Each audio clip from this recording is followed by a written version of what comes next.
My boyfriend gave up the career he had been chasing for years because of me. And now I feel like I'm living in a deserted ghost town of my own design. I know exactly how terrible that sounds. Even I can barely believe what I did when I play it back in my head. I went into his phone and turned off every single one of his alarms on the morning of the most important interview of his life. Before you jump to calling me a monster, you need to at least understand where my head was at. It wasn't about wanting to ruin his future or to sabotage everything he had worked toward. God, no. I loved Ree, or at least I thought I did. What I did was a test, a reckless, cruel, twisted test. I see that clearly now, but in that moment, I just needed to know. I needed to know if, just once, he would need me more than his carefully constructed, perfectly mapped-out future. All I wanted was for him to wake up lost, panicked, and desperate, and for me to be the only one who could make it better. Does that make me an awful person? Maybe. I honestly don't know anymore. And what makes it all worse, what makes bile rise in my throat whenever I think about it, is that this wasn't just any interview. This was the interview. The kind of opportunity people in his field dreamed about. It was for a lead developer position at Vidian Dynamics. If you know anything about tech, that company is like the Holy Grail. Landing a role there could alter the entire trajectory of your life. Ree had been preparing for something like this for years, but during those last 6 months, it consumed him completely. Our apartment, once a warm and cozy space full of framed photos from our trip to the coast and little mementos from shared jokes, slowly transformed into his personal war room. The photo collage I had spent an entire weekend making was pulled down to make space for a massive whiteboard. Soon it was covered edge to edge with flowcharts, timelines, and blocks of Python code that looked like alien script to me. At the beginning, I leaned into being the supportive girlfriend. I really was proud of him. His ambition had always been one of the first things that attracted me. Ree had this solid, almost unshakable sense of integrity. He believed in order, in rules, in the basic fairness of the universe. Work hard, do the right thing, and you'll be rewarded, that was his philosophy. His entire worldview was built on that principle. And in his mind, a crucial part of that foundation was us. We're a team, Mia. You and me, a unit. We support the mission, he would say, brushing a kiss across my forehead before diving back into his laptop. I brewed his favorite dark roast every morning, leaving it on his desk like a ritual. I even learned the difference between Java and JavaScript so that I could ask him real questions when he needed to vent. I felt like I was part of something bigger, like I was a vital piece of Team Ree. His success would be our success. But as the months dragged on, 6 of them stretching into what felt like forever, things shifted. The mission didn't just take priority, it swallowed everything. He was up at 5 every morning for mock interviews with mentors overseas. I'd lie awake in bed while his voice murmured low and professional into the darkness, rehearsing strategies with people in London. The apartment no longer felt like a home we shared, it was his office, his battlefield, and I was just occupying a corner of it. I remember booking a table at that little Italian place we both loved, the one where we had our 3rd date. I was excited, desperate even, just to reconnect with him. But halfway through the pasta, he pulled out his phone, not to check a text, but to show me a diagram of a binary search tree he had been wrestling with. His eyes lit up as he explained, his voice full of energy. But he wasn't talking to me. He was talking at me. I swirled my wine in silence, the distance between us stretching across the table like an invisible wall. I felt like I had been reduced to a sounding board, a piece of furniture designed to nod and smile. And that feeling triggered something old, something ugly, something I thought I had buried. My last boyfriend, Ethan, hadn't cheated. He simply optimized me out of his life. As a startup founder, he phased me out like I was an obsolete piece of software. Once, I caught a glimpse of his calendar left open on his laptop. Our anniversary dinner was slotted into a 45-minute block between an investor call and gym. It wasn't even labeled dinner with Mai. It was just personal obligation. That was all I had been to him, an obligation.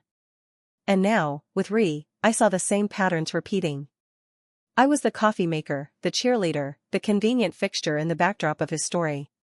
But was I essential? Or was I just another item on a to-do list, destined to be cut once I became too inconvenient? That fear metastasized like a sickness. It ate away at me, whispering that the only way I could ever have his undivided attention again was to create a crisis big enough that he couldn't ignore me. The night before the interview, the air inside our apartment felt suffocating. Ree paced the living room like a soldier about to march into battle, reciting answers under his breath. His carefully pressed suit hung on the back of the door like a uniform waiting for its general. I sat curled on the couch with a book in my lap, but I hadn't turned a page in an hour. I could have been a lamp or a coat rack for all the acknowledgement I got from him as he walked past. His gaze was fixed far beyond me, locked onto some future only he could see. That's when the thought, small and poisonous, crept into my head. It wasn't a lightning bolt. It was a vine, curling tighter and tighter with every second. What if he failed? He was so steady, so self-sufficient, so confident. He didn't need me. But if he stumbled, if he woke up late and panicked, then maybe he would. Then I wouldn't just be the support crew. I'd be the medic, the rescuer, the one person who could put him back together. And slowly, an entire plan formed in my mind. In its own twisted way, it felt like art. I told myself it wasn't sabotage. My intention wasn't for him to miss the interview completely. God, no. The goal was only to disrupt it. I imagined him oversleeping, waking up in a panic with maybe an hour left, his whole schedule shattered. He'd be frantic, and I'd be there, calm and collected. I'd brew him a strong coffee, hand him his tie, call the Uber while he was still in the shower. I would be the hero. I would save the day. And in that chaos, he would finally look at me and see that I mattered more than any job, any algorithm, any meticulously planned morning. He would realize he needed me. I waited until about 2 a.m. His breathing beside me was deep and steady, exhaustion pulling him under. I turned toward the nightstand, my pulse hammering. My heart was slamming so hard against my ribs I thought it might shake the mattress. My hands were trembling as I reached out in the dark and carefully slid his phone off the nightstand. The glow of the screen illuminated my face, sharp and cold, and in that moment it felt like I wasn't just holding a phone, I was holding something dangerous. Something that could change everything. Right there on the lock screen were the alarms. 3 of them, 5 a.m., 5:15 a.m., and the final desperate backup at 5:30 labeled in his own words, "Get up, you idiot." My thumb hovered above the first toggle, and every rational part of my brain was screaming at me. Don't do this, Mai. This is insane. Once you cross this line, you can't go back. But the desperate part of me, the part terrified of being background noise in his story, grew louder. It felt like I wasn't even in control anymore. As if I were watching someone else's hand make the choice. Swipe. Click. The first little green light turned gray. My breath caught. It was shockingly easy. Too easy. Swipe. Click. The second alarm was gone. Swipe. Click. The third one disappeared too. It was finished. I set the phone back exactly as it had been, then lay down again, body stiff, eyes wide open in the dark. A wave rolled over me, something like seasickness, a mixture of adrenaline, dread, guilt, and a perverse sense of power. I had taken his future, pristine and neatly packaged, and set it in my own hands. There was nothing else to do now except wait for morning to rise on the wreckage I had orchestrated. I didn't sleep. Not really. I drifted in and out of a shallow haze, ears straining for alarms that I knew would never sound. Slowly, the gray dawn slid through the blinds and sharpened into an unforgiving white. My stomach turned to stone. It had to be past 7. I decided to stage it. I stretched, yawned, let out a dramatic little gasp. Oh my God, Ree, what time is it? He mumbled something in his sleep, then opened his eyes. For one fraction of a second he was just disoriented. Then the sunlight hit him, and everything inside him seemed to snap. I have never seen a human being move so fast. He launched himself out of bed, fumbling for his phone. When his eyes found the screen, all color drained from his face. 8:15 a.m. The interview was at 9. Across town. The silence in the room was unbearable. Only his ragged breathing broke it. This was supposed to be my moment. The cue for me to step in, the calm presence in his chaos. But the look on his face wasn't panic. It was worse. It was devastation, quiet, hollow devastation, like watching everything you've built crumble to ash in your hands. Finally, his eyes lifted to meet mine. They weren't wild or furious. They were flat. Empty. His voice came in a whisper so calm it chilled me to the bone. Did you turn them off, Mai? My whole body went cold. The excuse I had prepared dried up on my tongue. What? No, of course not. Maybe your phone glitched, or updated, or, my voice betrayed me. I sounded as guilty as I was. He didn't argue. He didn't accuse. He just stared at me for a few long seconds, then gave the smallest nod. I already knew. 3 words. Simple, soft, final. And they hit harder than any screaming match ever could. He had already considered that I might do this. The trust hadn't shattered in that instant, it had been gone for a while. He had just confirmed it. My stomach hollowed. The entire script I had built in my head, the fight, the tears, the storm, evaporated. Fights meant there was something left to salvage. But this? This was emptiness. Ree didn't look at his suit, still hanging on the back of the door like a soldier's uniform. He walked to his desk, sat down, and opened his laptop. The steady tapping of keys filled the room like nails being driven into a coffin. What are you doing? My voice shook. You can still make it. If we leave now, you can explain. Say there was an emergency. You can fix this. He didn't even look back. There's no point, Mai. What do you mean no point? This is your dream. We can fix it. My panic was rising, hot and wild. This wasn't some silly test anymore. This was his life unraveling in front of me. He stopped typing. Turned his chair slowly toward me. His face looked like it had aged years overnight, as though the weight of exhaustion had finally broken him. I can't do it anymore, he said. His voice was soft but heavy, like dragging chains. I can't work in an industry that takes 100% of me, my focus, my energy, when I can't even trust the person lying next to me to be on my team. He turned back to the laptop. My chest squeezed. I crept closer, peering over his shoulder. And froze. He wasn't rescheduling. He wasn't drafting an apology. He was typing out his resignation. His 2 weeks' notice. No. I cried, grabbing his arm. Don't do this. This is insane. You love your job. He gently uncurled my hand from his sleeve. I did, he said, eyes fixed on the screen. But lately, I've been wondering. I've been so obsessed with building this fortress of a future, this perfect career. But what's the point of building a fortress if the enemy's already inside? What's the point of any of it? And then, without hesitation, he hit send. An automated confirmation flashed. It was final. I stood frozen, horrified. He had just blown up his own career. When he finally looked back at me, it wasn't with anger. It was worse. His face carried a deep, bone-weary sadness. I think I need to take some time off, he said. His voice was barely a whisper, trembling on the edge of silence. I need to go somewhere quiet. I need to figure out why I keep letting people in who only end up trying to break me. This isn't about the job, Mai. It's about me.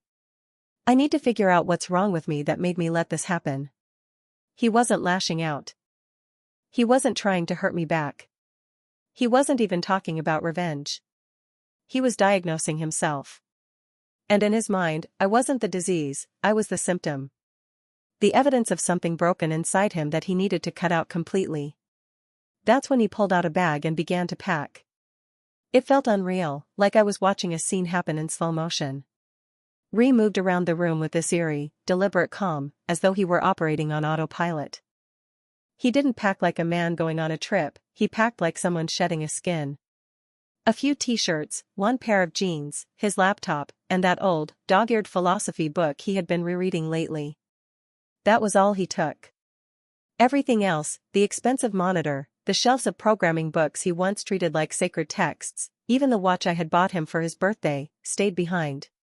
It was as if none of it mattered anymore. When he was finished, he slung the bag over his shoulder and headed for the door. That's when my body finally caught up to the panic consuming my mind. I threw myself in front of the door, palms pressed flat against the wood, my whole body trembling. "Please," I sobbed, my throat raw. "Please, don't go. We can talk about this. I can fix it. I'm so sorry. I'll fix everything." He looked at me then, but his expression was unreadable. Calm, detached, already beyond me. "There's nothing to fix, Mai. You've shown me exactly who you are. I have to believe you." He didn't shove me aside. He didn't raise his voice. He just stood there, waiting. And eventually, I collapsed. My knees gave out, and I slid down the door, crumpling into a pile of tears. He stepped carefully around me, opened the door, and walked out. He didn't slam it. He just closed it quietly. Click. The sound of the latch was the sound of my world ending. The next hours were a blur of raw desperation. I called his phone again and again, only to be sent straight to voicemail. I texted him nonstop, pages of apologies, explanations, pathetic pleas. Each message showed the same blue bubble, delivered, never read. The realization hit me hard, he had blocked me. I refused to believe it. I tried every channel I could think of, Instagram, Facebook, even LinkedIn. Nothing. He had cut me off everywhere. In my panic, I dialed his sister, Claire. She picked up on the third ring. My voice was hysterical. "Claire, thank God. Is he with you? Do you know where he is?" There was a pause, icy and sharp. "Mai," she said, her voice like broken glass. "He told me what you did. Don't call this number again. Don't contact us. Leave my brother alone." And then she hung up. Shaking, I called my last hope, Sophia, my best friend. She would understand. She would tell me I wasn't a monster. Between sobs, I poured everything out, every ugly detail. When I finally went quiet, the line was filled with silence. "Sophie?" I whispered.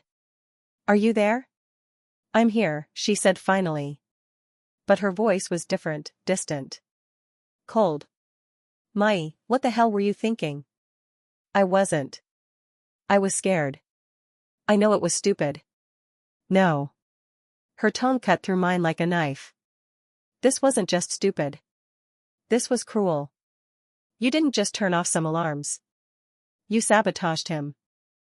You took the thing he was proudest of, the thing he poured his whole soul into, and you used it against him so you could feel better. Honestly? I don't blame him for walking away. And you need to take a serious look at yourself. Her words flattened me. She didn't hang up, but there was nothing left to say. The silence on the line was enough. And that silence was the loneliest thing I had ever felt. I hadn't just lost him. I had poisoned everything. I had become toxic, radioactive.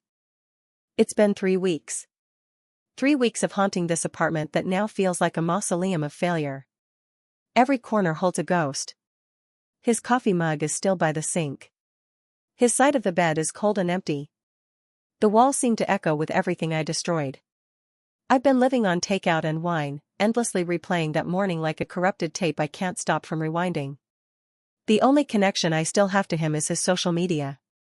It's sick.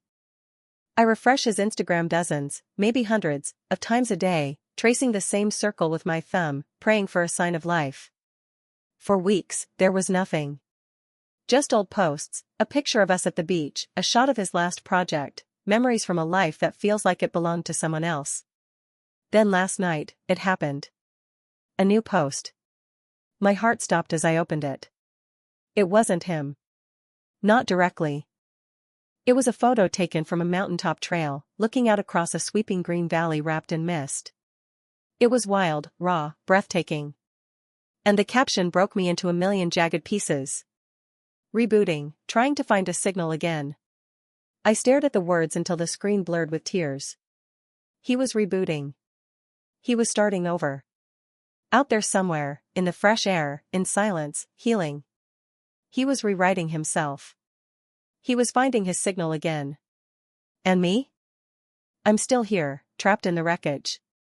Caught in the corrupted code of that one unforgivable morning while he's already rewriting his entire operating system. The worst part isn't that he's gone. It's watching from a distance while he saves himself, knowing I'm the very reason he needed saving.